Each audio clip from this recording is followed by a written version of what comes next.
Good morning students, उम्मीद करता हूँ आप अच्छे हों। तो चलिए आज हम जैसा कि सेल का स्टडी कर रहे थे, तो सेल के स्टडी में हम लोग आज प्रॉपरली स्टडी करेंगे सेल वॉल की, यानी कोशिका भित्ति की।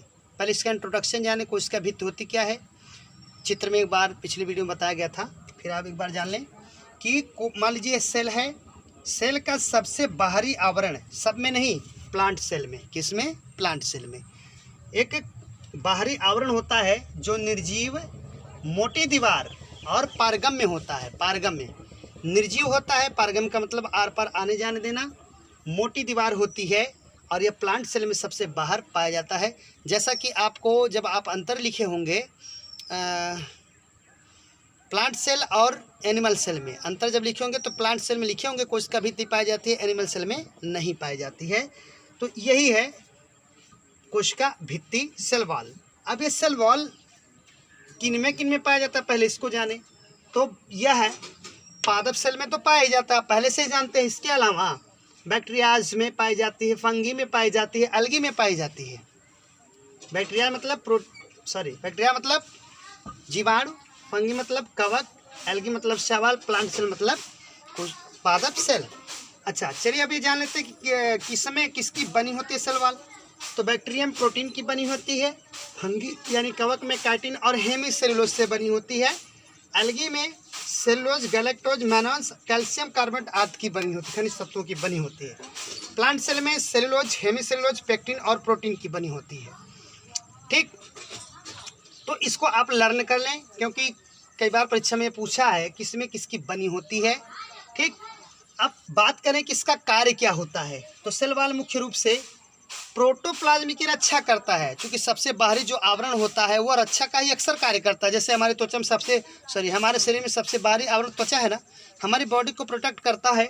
उसी प्रकार से सेल वॉल जिनमें पाया जाता है उनके अंदर, ये जैसे मान लीजिए सेल वॉल है तो भीतर जितने भी पदार्थ हैं सबकी वो रक्षा करता है। कोशिका में तो प्रोटोप्लाज्म होता है, उसी की रक्षा करता है। दूसरी बात, कोशिका को आकृति प्रदान करता है, शेप देता है सेल को। तीसरी बात, संक्रमण से रक्षा करता है। संक्रमण से मतलब रोग ना होने देना, या कोई हानिकारक कण, जैसे मान लीजिए कोई हानिकारक कण इसके अंदर एंट्री नहीं कर पाता, क्योंकि यहाँ प्रेजेंट है सबसे बाहर सेल वॉल। आगे बात करेंगे कोशिकाओं के बीच आपसी संपर्क बनाए रखना। जैसे आप इसका ये देख रहे हैं ना ऐसे ऐसे, तो बगल में दूसरी कोशिका होती है, बगल में दूसरी कोशिकाएं होती हैं। तो इन सेल से इस सेल की यह क्या बनाती है, आपसी संपर्क बनाए रखती है। कैसे बनाए रखती है भी हम यहाँ पर चर्चा करेंगे, वो है क्या, अभी उसको भी समझा देते हैं। तो चलिए अगर हम कोशिका भित्ति का स्ट्रक्चर अगर हम इतना काट लें, यानी कि सेल मेम्ब्रेन समेत कोशिका भित्ति को काट कर अगर जूम करके, सूक्ष्मदर्शी में जूम करके उसको देखें कि वो कैसे उसका स्ट्रक्चर होता है, वो कैसे बना होता है, यानी कि इस समय हम लोग पहुँच चुके हैं स्ट्रक्चर ऑफ सेल वॉल। कोशिका भित्ति की रचना पढ़ रहे हैं, कैसे बनी होती है। तो चलिए सबसे बाहर से हम शुरू करते हैं। इस चित्र को समझाने से पहले मैं आपको एक सिंपली समझा रहा हूँ। मान लीजिए कोशिका है और ये कोशिका भित्ति है। तो कोशिका भित्ति में पहली बात तो मुख्य दो परत पाई जाती है, या दो, कोशिका भित्ति में दो परत होती है। कहते हैं प्राइमरी सेल वॉल यानी बाह्य कोशिका भित्ति, और एक को कहते हैं सेकेंडरी सेल वॉल, द्वितीयक या आंतरिक कोशिका भित्ति। तो प्राइमरी सबसे बाहर मैंने दिखा दिया। उसके बाद प्राइमरी में जो नवजात सेल्स होते हैं उनमें क्या होती है कि प्राइमरी सेल्स में वृद्धि की क्षमता होती है, तो ये वृद्धि करके सेकेंडरी सेल वॉल की निर्माण करता है।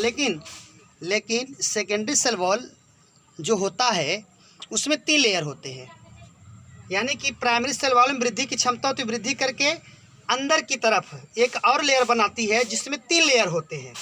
हम उस 3 लेयर को ऐसे दिखा रहे हैं, 1 2 3, और ये टोटल क्या हो गया, तीनों लेयर, ये तीनों लेयर हो गया सेकेंडरी सेल वॉल। और ये क्या बाहर, primary cell wall. Secondary cell wall में जो 3 लेयर हैं उनके नाम भी हैं, outer layer, middle layer, inner layer. उसके बाद हमारा शुरू हो जाता है सेल मेम्ब्रेन। अब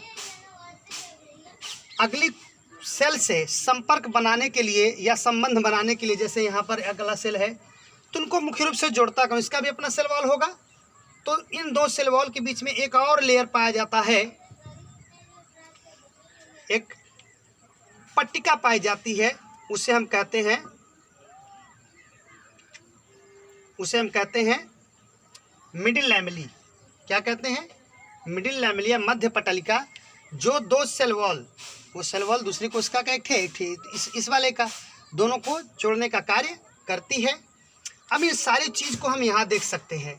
देखिए, सबसे एक तरह से सेल वॉल के ऊपर ये हो गई जो मिडिल लैमेली थी।